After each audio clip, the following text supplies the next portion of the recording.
Hey guys, what's up? ScottishDuckTales once again. Yes, I missed the Q&A last week, but before that I managed it a whole 1 times in a row. So, without further ado, let's get on to these next set of questions, shall we? Once again, I'm just going to sit here for half an hour until this camera's memory runs out and just read off as many as I can, starting from the bottom. So, here we go. Do you use the StreetPass feature on your 3DS often?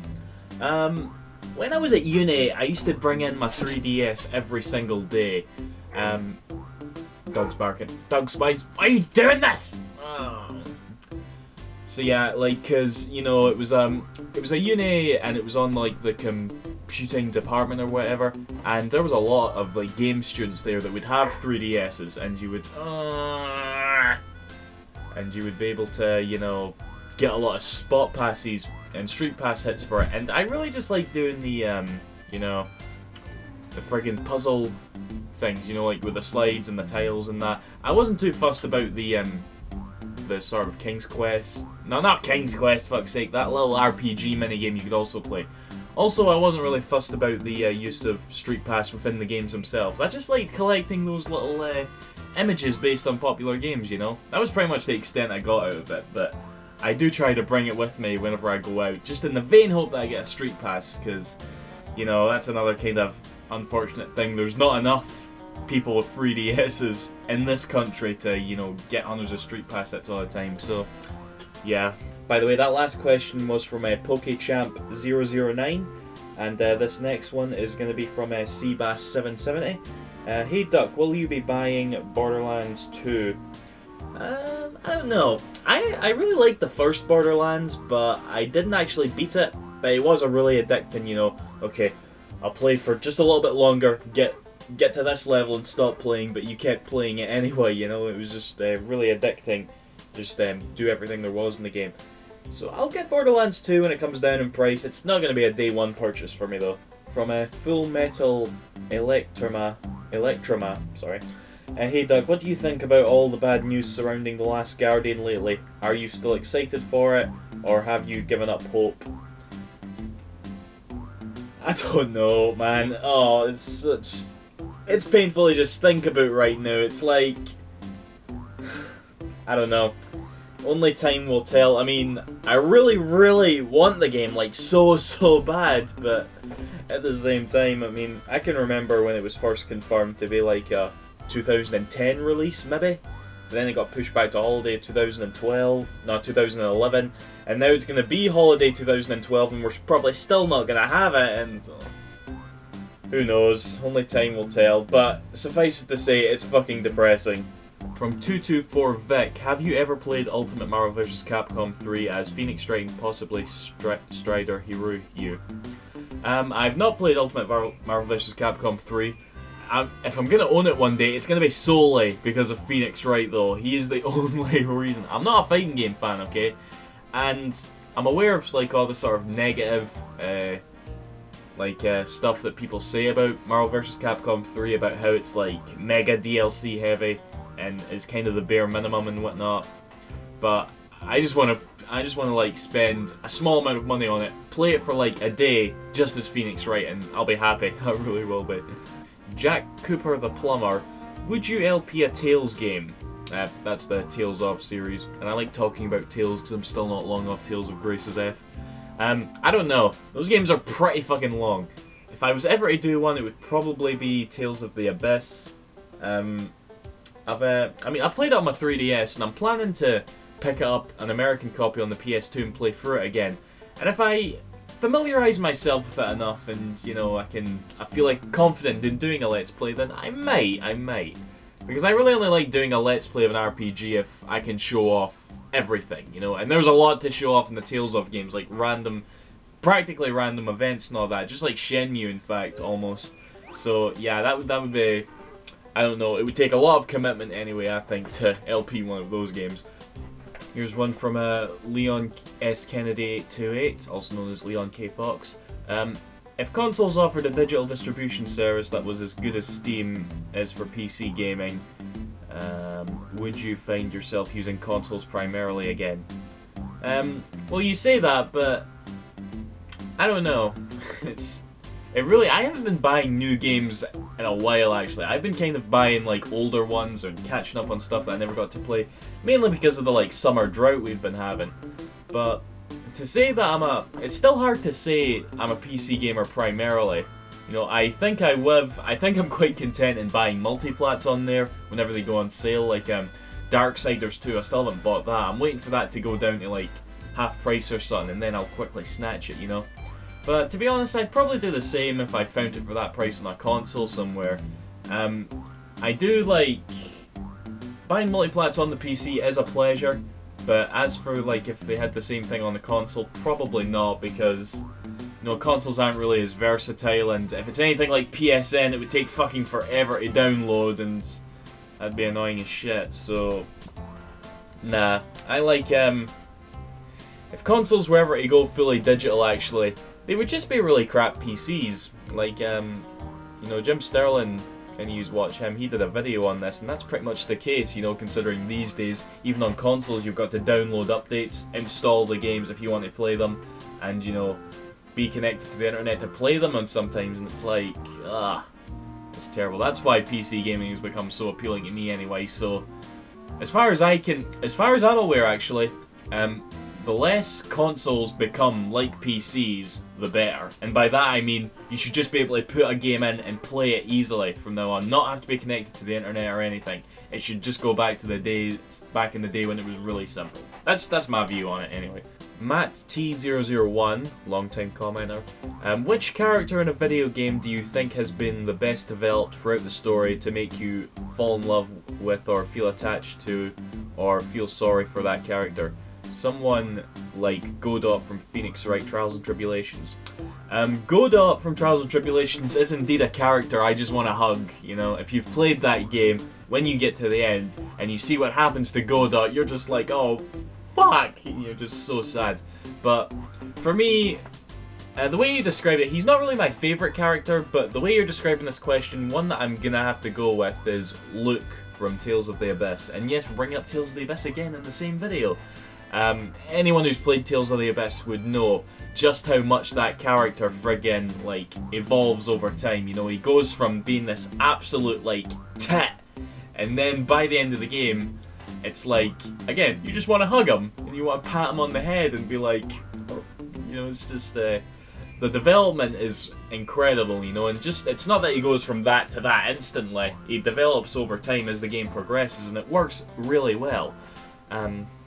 If you're a fan of character development at all, you know, I highly recommend you check that out. Pompey5685, will you get the Ouya? First of all, I absolutely love the name of that thing, the Ouya. It's brilliant. Second of all, I don't know. Maybe. It's like, it's definitely interesting. I've been keeping my eye on it. If you don't know what the Ouya is, just like Google it or something. You spell it O-U-A and O-U-Y-A.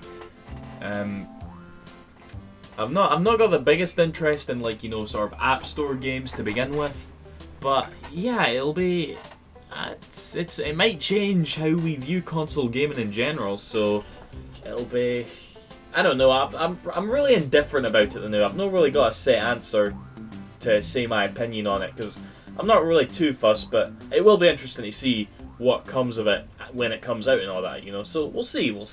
Mr. Trilby1, if you could design a game with no limitations or restriction, what sort of game would it be?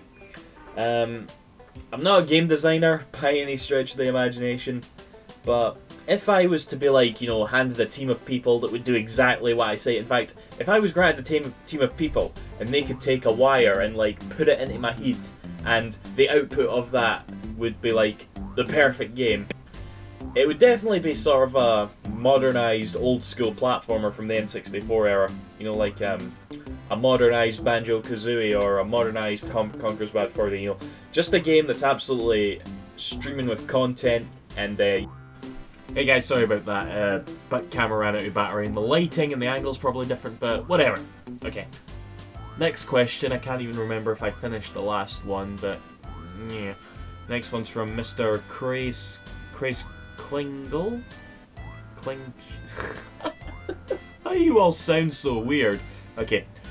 What's your opinion on the English voice acting in the Operation Rainfall games? Well,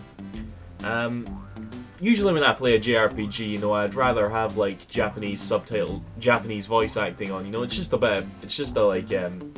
preference to me. You know, Xenoblade was the only one that had Japanese voice acting, and that was the only one that. So that was the only one I played. So I didn't really get to experience the voice acting for Xenoblade. I will say that I didn't like Shulk's voice actor though. I did see little bits of cutscenes and all that, but Shulk's voice actor sounded a lot older than his Japanese one. It just didn't sound right to me, so I was kind of put off by that. Last Story's voice acting was awesome. I really liked the fact that there was like Irish, English, and Scottish accents on there. And Pandora's Tower was really good as well. I don't know, there's not really much to say about it, but yeah, all games had good voice acting as far as I was concerned. Here's one from GT8191MS.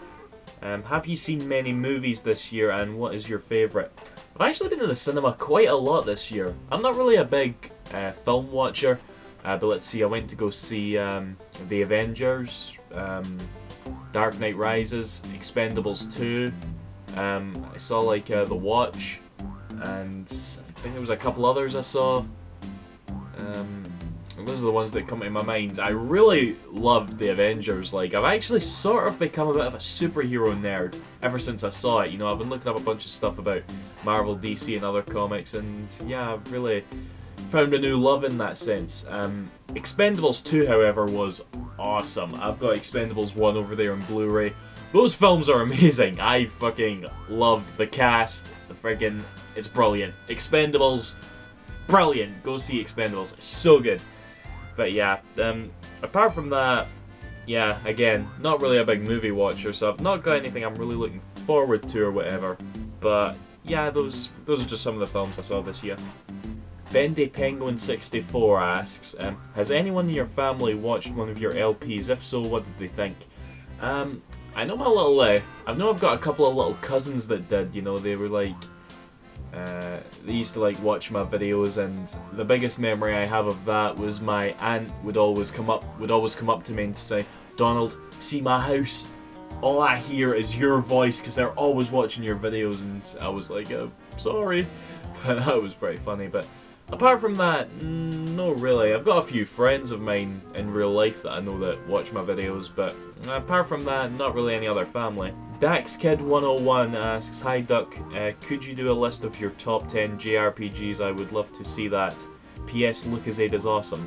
Lucozade is pretty good. I'm kind of stopped drinking it right now because I'm trying to lay off the energy drinks, but I will probably most likely do a top 10 JRPGs list pretty soon, in fact, you know. I've had the list in my mind for quite a while, so we'll see how that turns out. LFSC Gamer 100 asks, "Hey Duck, what was the first PS1 game you've ever played? My first PS1 experience was with Tomb Raider back in '97. Actually, hold on. I think the first PS1 game I ever played, it had to be. See, I had this friend. I don't really talk to him anymore, but he had like a chipped PS1 and loads of games. I think the first one I ever played, I've probably been asked this before and said something different because I can't quite remember, but I think it was Resident Evil 2. And I didn't even actually play it that much because I used to like just watch him play Resident Evil 2 because there was a time where I was just shit scared to play any sort of horror games, you know. I was just like, and whenever he would hand the controller to me, I'd be like, no, I didn't want to, just keep playing, because I really did enjoy watching him play it, but what can you do? So yeah, Resident Evil 2 probably. Okay. The Key to the Kingdom asks, and he's asked 3 questions here, but I'll ask this one. Who's your favourite of the Sonic voice actors? Ryan Drummond, Jason Griffith, or Roger Craig Smith? I'm definitely going to have to go with Roger Craig Smith. I think he's doing a really fantastic job. In Sonic Colors, I felt that his voice was a wee bit, you know, deeper than it was, because, you know, beforehand Ryan Drummond and Jason Griffin would put Sonic off as having sort of a high-pitched noise, making him sound a bit more young, you know, and I think that was a lot better. But in Generations, Roger Craig Smith actually upped his pitch a bit, and he sounded a bit more like Jason Griffith and Ryan Drummond, and I felt that was really good. So that's like the ultimate voice for Sonic, I think, you know, Sonic and Sonic Generations, so definitely Roger Craig Smith. I hope he sticks around to do future games in the series. Aloe Shellsis1, oh fuck's sake. Are you excited for Metal Gear Rising Resurrection? I think it's called Metal Gear Rising Revengeance. I don't blame you for getting the name wrong, not at all, and yes, I am very much looking forward to it. I think I asked this before, but ever since I'm doing this video now, Metal Gear Solid Ground Zeroes got announced. And it's, that game looks awesome, it does, but I kind of have this weird, I feel this way about Ratchet and Clank as well, by the way. I have a hard time getting excited for games in the Metal Gear series just because Metal Gear Solid 4 ended things so brilliantly for me, you know, it's kind of like, yep, put the controller down after beating Metal Gear Solid 4, this series is done, and it was brilliant, and then you've got all these other games coming out, and it just seems a bit, I didn't really need that game, it's, but, what can I say, but Revengeance looks so different from the other Metal Gear games that I actually really don't mind it coming out one bit. I think it's going to be brilliant with the Platinum Games and that. Didn't I answer a question like this in my last video? I probably did. Anyway, next question. The Poop656, will you ever show us your brother? You know, I was reading that question there before saying it out loud, and I was thinking this would be a good part where I could like take my camera, jump cut right to me opening his bedroom door and like showing him like, Stuart, say hello to YouTube. But I can't do that. My brother's 2 years younger than me, but he's kind of into like boxing and bodybuilding, and I'm fear he'll hurt me, okay? My brother's pretty fucking big, okay? You'll probably see him one day in these videos, I don't know. In fact, I'm pretty sure he's in at least one. He came in, I think he walked into my room one time, and yeah. He's not in right now anyway, so fuck it. But yeah, you might see him one day. Zugger900 asks, would you ever think about LPing any of the Batman games? I really like Batman on the NES, you know, the really old one. Never beaten it though, it gets really hard in the last couple of levels, you know, but I think that'd be the only one I'd be willing to LP. I mean, the Batman Arkham Asylum and Batman Arkham City are awesome, but they're not really games I would let's play, I don't think. I don't know. But that one on the NES is a really good one, so probably that one maybe one day. You never know. Jad the Wolf asks, if the Hatsune Miku games were ever brought over to Europe, would you buy them and would you consider LPing them? I'd definitely buy them, you know. I'd buy them in a heartbeat, no questions asked. I would never LP them though, because like I've already admitted this, rhythm games, LPing them is like really lame. Unless you're trying to be lame actually. Which maybe is what I was doing all along in my Guitar Man Let's Play. So in actual fact, it's a work of genius! Yeah. But I would never LP them, no. Link Mario Samus asks, will you ever LP Blue Stinger? Maybe one day. I love that game. I love that game a lot. Anybody played Deadly Premonition? I think I've made this comparison before, but those two games really remind me of each other because of how weird they are, and yeah, so maybe I'll LP Blue Stinger one day, maybe. The JJ405 asks, if you could jump into any video game ever made, which video game would it be, and what kind of character do you think you would be? Great video, hoping for more, bye. I've said this before, I think, but it's a cross between the Ico and Shadow of the Colossus games, because, you know, I would love to actually explore those worlds because they're so beautiful. But when you ask what type of character you would be, I have to say either Mirror's Edge or Assassin's Creed, because I've always had a kind of place in my heart for parkour. I mean, I'm the most unfit man on the planet. There's no way I would actually be able to do parkour, but in my mind I'd like to think I could, you know, so if I was to jump into Mirror's Edge or Assassin's Creed, I would love to be able to do, you know, all the climbing the walls and shit. That would be awesome. But yeah. I've got a BFMV, I wonder what that stands for. What's your favourite finger? The pointing finger, Phoenix Wright style. That's my favourite finger. And this one as well, the rude finger. Okay, this should be the last question because I'm out of memory now, but I really like this last one, so I'm going to say it. 21st Century Nostradamus asks, if someone murdered your father like Shenyu, Would you let the police handle it, or would you train up and take revenge like Rio? I'd probably take revenge like Rio, because the police didn't do shit in Shenmue. I think I commented on this in my Let's Play, but they're not even there. They don't investigate the crime scene or nothing, and it's like, what did they do? Yes, but oh well. Fuck it anyway. That does it for this Q&A in any case. Like before, leave your comments with new questions. You can, if you're gonna ask multiple questions, I'm only gonna pick one, but you know, you can leave as many as you want, and I'll just pick one if you want. And yeah, yeah. See you after, guys. Thank you for watching. Bye bye.